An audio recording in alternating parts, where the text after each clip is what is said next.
Hi everyone. Welcome to night 14 of the Orphan's Tales live reading series.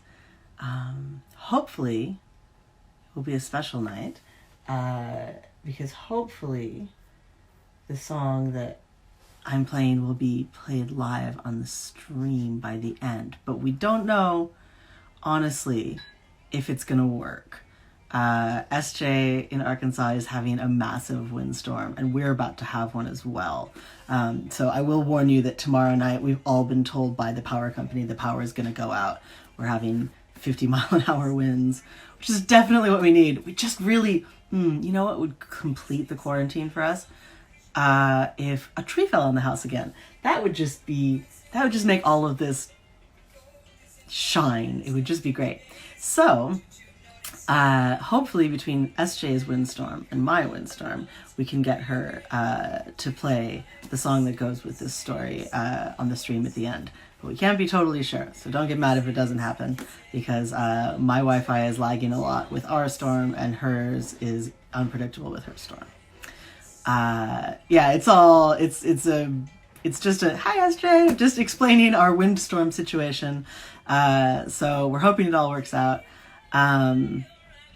You can, if whether or not we get her live on the stream by the end of this, you can find her at sjtucker.com. We'll do our housekeeping here real quick. So as always, you know the tune. For legal reasons, this is not an audiobook. This is a play. This is a one-woman show. You should have heard great things about S.J. Tucker because she is a great person and a great singer, and hopefully we'll all get to experience it. So you can find me on Patreon at Cat Valenti. You can follow me on Twitter at Cat Valenti as well. There's a tip jar in my Instagram profile, as well as one on my website at catherinemvalenti.com. These are completely free to get us all through these horrible times. So saith every person on Instagram Live. But if you did want to toss a coin to your witch, it would be deeply, deeply appreciated. These are very tight times for us. Thank you so much to Deb and Elizabeth for tipping me last night. I really, really appreciate it. You guys are my absolute heroes forever. We've just got a request from SJ here. I don't really know how the joining the thing works. Hopefully, I pushed yes, nothing happened. Not entirely positive how that's supposed to work. So yes, after, oh, it says SJ declined. This is going to be one of those like Zoom type moments where we're trying to work out the technology. We'll get to the reading before the tech defies us. I will take questions after the whole thing is over. If you have any, think about them while everything's going on so that you can get them up on the screen quickly. We are doing the conclusion. Well, you know, nothing really concludes in the Orphan's Tales. But the proximate conclusion of The Wizard's Tale and Zemaya and all that good snake action. So let's get started with that. The Wizard's Tale continued. The palace of Indrajit the Terrible slept peacefully that night, dreaming the blood-rich dreams of righteous murderers. But when dawn broke like a window pane over the steel-toothed mountains, a strange thing occurred. The Varhasand, bringers of death, began to go mad. At first, it was nothing anyone would notice. The soldiers, after all, had always behaved barbarically, decorating their huts with the limbs of slaughtered maidens, painting their faces with boar's blood. Madness would have to be strong as paired oxen in them to be marked out from their usual custom.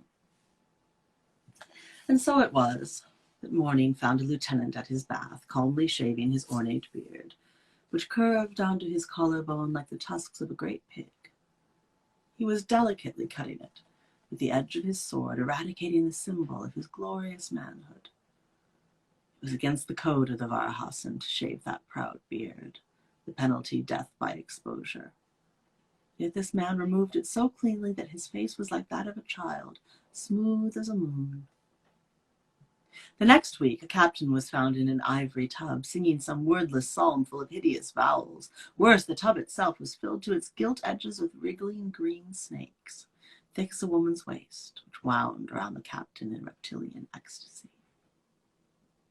And finally, on the third day of the new year, the second in command of the fell troops lost his ability to speak. He spat and hissed obscenely, his body contorting with the effort of uttering even the slightest sibilant syllable. When the court physician calmed the poor man sufficiently to open his mouth, it was revealed that his tongue had become forked, a deep split in the thick flesh. At this pass, the king and the commander of the Varhasen began to fear for their own minds, and called a certain magician to them in order to divine the source of the malady. I was young then. I had just taken the collar under Indrajit. For the first time, I was not just Omir scrabbling on a farm for roots out of the earth. I was Omir Dulios. And if others spit that word as a curse, I wore it like a crown. It meant I was more than a potato or a turnip or a beet covered in mud. Even a slave is better, even a slave handed master to master until he dies. I wore the iron collar as easily as a necklace. It clasped my throat from chin to chest, a symbol of my servitude, polished each morning to a high shine, glinting like a sword held to my neck. I was forbidden to perform magic except in the service of Indrajit, and even then not without the observation of the other craftsmen, as if I were a common cobbler. But it was better than a damp parsnip and a damp wife. And so, when I was brought for the first time before the throne of teeth, excitement filled my blood, after long months of boredom and the waste of my talents. Omir Dulios, lowest of slaves, you are come before us to solve the riddle of the lunacy which plagues my men. The speed with which you accomplish this task will directly determine how long you live once you have left our presence. Indrajit intoned peremptorily. Without waiting for the speech of introduction, I had painstakingly prepared. The tusk crown flashed and glowered in the torchlight, distorting my vision. Yet I thought perhaps this was better. For of course I had already deduced the root of their sickness, being the wisest of all my brothers and sisters in slavery. I had a morsel to dangle before his porcine nose, that it might purchase me that which I had most desired. Most noble king, I began quickly, I can answer your riddle for you in a moment, without consulting a book or an oracle, if you will but grant me the price I ask. I could see his rage flare at such impudence as mine, but his fear won some great battle within his breast, and he nodded his assent, which could not be withdrawn. The solution is simple. You have killed and eaten a star, which the simple-minded call gods. Her presence within you and your men is trying to assert itself, to reform into the shape of the great serpent. And what is it, you ask, in return for this simple solution? My freedom, king. What else? Indrajit's brow furrowed like a field after a storm, and when he answered, his voice was thick and angry. We have given our word, and it is unbreakable. But for such a reward, you must also give us the cure for this cancer, to end the malevolence of our former wife within. At this, I trembled, for I could not admit that such a thing was perhaps beyond my power. The stupid king had committed a crime from which he could not escape. Had he but consulted me before cannibalizing his concubine, I would have devised a much more delicious torture for her, for which none could be held culpable. Punishments have always been a specialty of mine. I calculated quickly. The paramount thing at that moment seemed to be to give him something, anything, a path to follow. My lord Indrajit was at a loss without a clear plan, orders laid out on parchment and signed in ink made from the oil of crushed sapphires. He was never very original in his thoughts, and the only plans which made sense to him involved great amounts of blood, and never his own. Given these variables, a course presented itself, which did have some slim chance for success. but more important, would appeal to his innermost heart, engorged as it had always been on the blackest of vintages stamped from rotted grapes. My most honored lord. Zemea within is driven in a blind passion to punish the men, the pieces of her former body separated only by a scrim of flesh. But if you were to put your sworn band to death, the sliver of her within you should sleep, become dormant. Your just and mighty reign may continue. For a long time the Rajah said nothing at all, but seemed to slump in his great enameled throne, which was encrusted with the teeth of many creatures and jewels as dark as the most secret blood of the conquered. His wide face moved unfathomably, a tectonic drift of features, and he considered the murder of so many men. I felt reasonably certain that it was not the number which troubled him, but whether or not they would submit to summary execution. These were no peasants, and only he knew by what underworld alchemy they had come to life. Finally he spoke, and his voice was like the closing of a marble tomb. Send messengers, O Mirdulios, to gather the men in the Hall of Voices. I will address them at sundown. And easily as that, my audience was over, and my freedom nearer to hand. I had not waited so eagerly for nightfall since I was a child in my mother's arms, barely able to restrain my joy at the winter festivals and the trees all strung with golden lanterns. As nights will, night came. 144 soldiers filed dutifully into the cavernous Hall of Voices, where whispers were amplified into bone-curdling screams. They came in all their battle finery, perhaps sensing that it was a momentous evening. Boar's teeth swinging freely from muscled necks and leather breastplates, even some pierced through their noses and ears. Each wore a cloak of pig's hide, boiled and tanned until it was an ugly shade of scalded pink. They had painted their faces with grease and pitch and combed blood into their hair. They gathered in formation before Indrajit, who stood on a dais above them, with me seated just behind, looking on their coarse faces with serenity and a grace. Our most loyal servants, who among all our slaves have always been best beloved, he began, holding out his arms to them in a fatherly gesture. Much has fear followed our footsteps, like a graceful hound.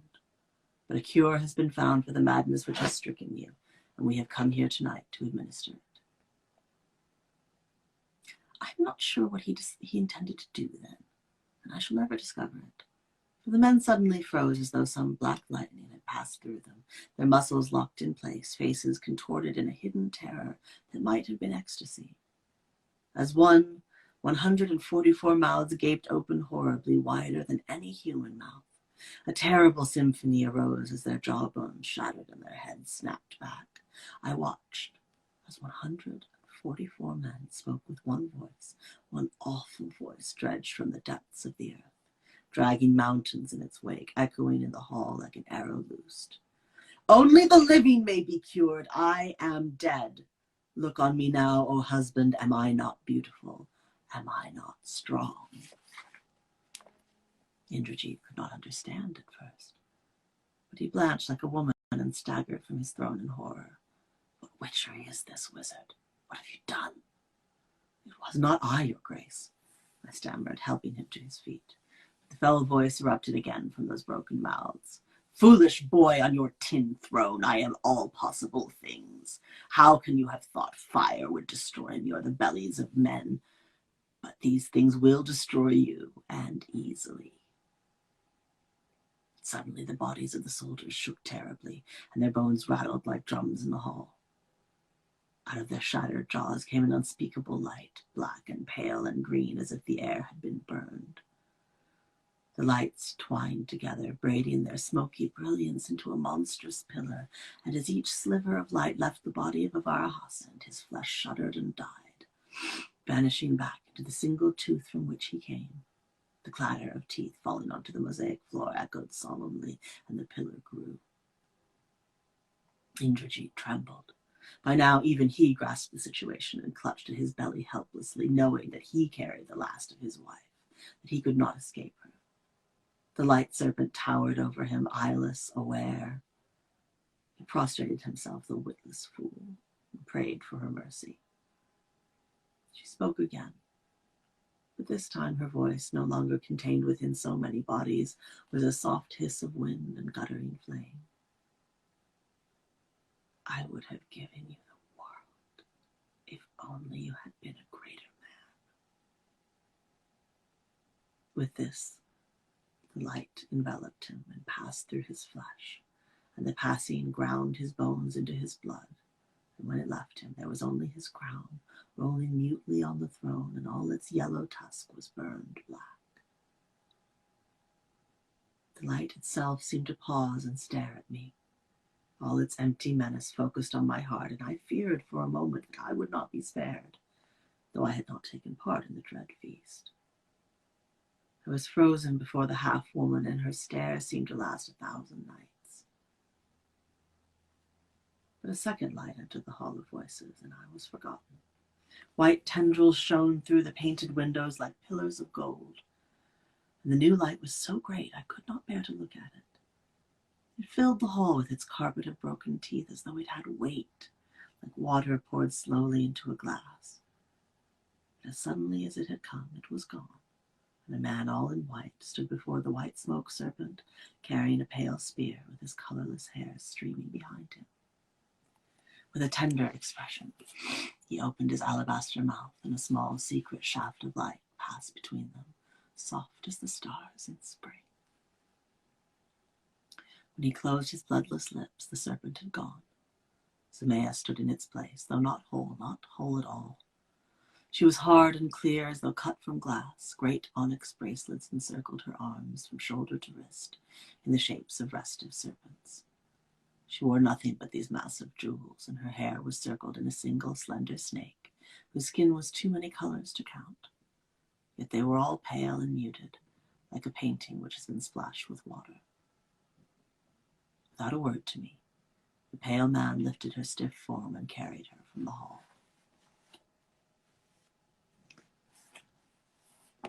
The witch's tale continued. So you see, if you are quiet and patient, you may be able to get your petty revenge after all. It is none of my business. The king is as stupid as he is coarse, and when I have what I want from you, I would consider it a favor if you would kill him, and release me from my service here as Indrajit's death released me then. Hatch your plots in darkness, for darkness is all you have. And let's see if we can get a song going here. We'll pick up with our wizard and our witch tomorrow night. SJ, do you want to try joining the stream one more time?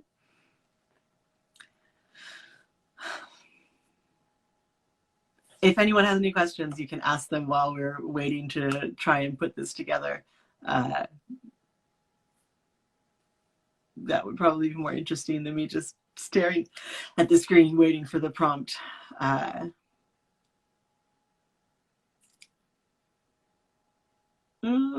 SJ.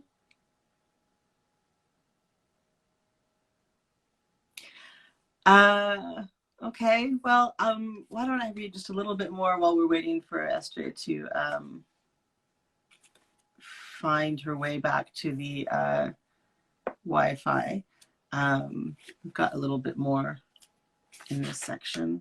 We can get, there's only one more page in the chapter. Oh, there we go. No, there it is. Okay, here we go. Yes, yes, come on. How did SJ and I become friends?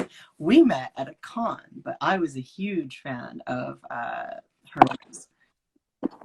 Oh, I think it's happening. Yay! There it is. I'll only... Someone asked how we became friends. I said we met at the con, but I was a big fan of yours long before that. Someone sent me her music when I was living in Japan. It kept me company in the long hours. I never dreamed that we would be such good friends. We would... Oh, now I'm gonna cry. I miss you. That we would travel together so much, and we would do so much together. We would have our babies, and we would live our lives. We've known each other for so long, SJ. It's been 15 years. It's just stupid. Like, okay. my lighting is... Can't see That's the lipstick, okay. but it is colors Yeah. and the guitar green one, because she wanted to be in on this tonight. Okay. And if this is laggy and awful, I am so sorry. It's working for me. So black and white's a beauty.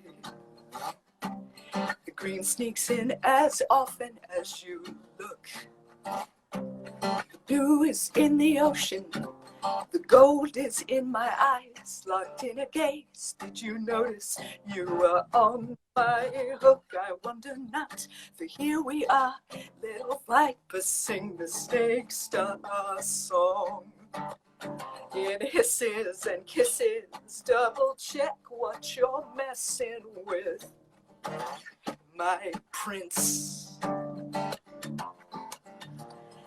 Keep away or I will burn your evil army down.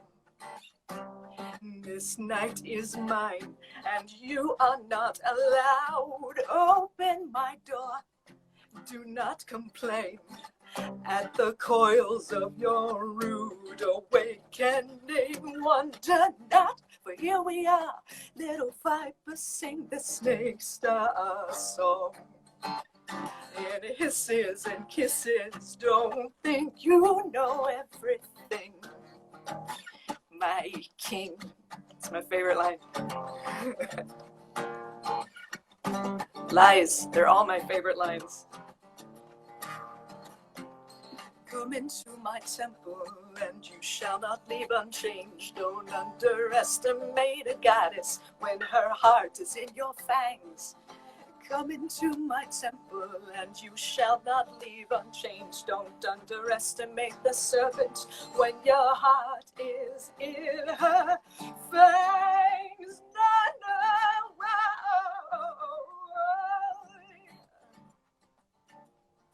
I have warned my beloveds of my death to come.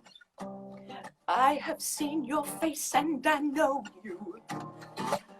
It isn't your tale and your power twill spread, but the story of how I destroy you. Oh, there is no black and white to beauty. No, there is no black and white to beauty. No, there is no black and white. There is green and blue and gold and starlight. Here we are, little vipers sing the snake star song. On Instagram and YouTube, don't think you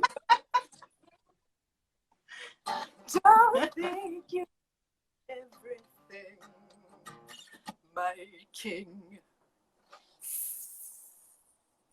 Yay! I'll do the clapping for all the people watching.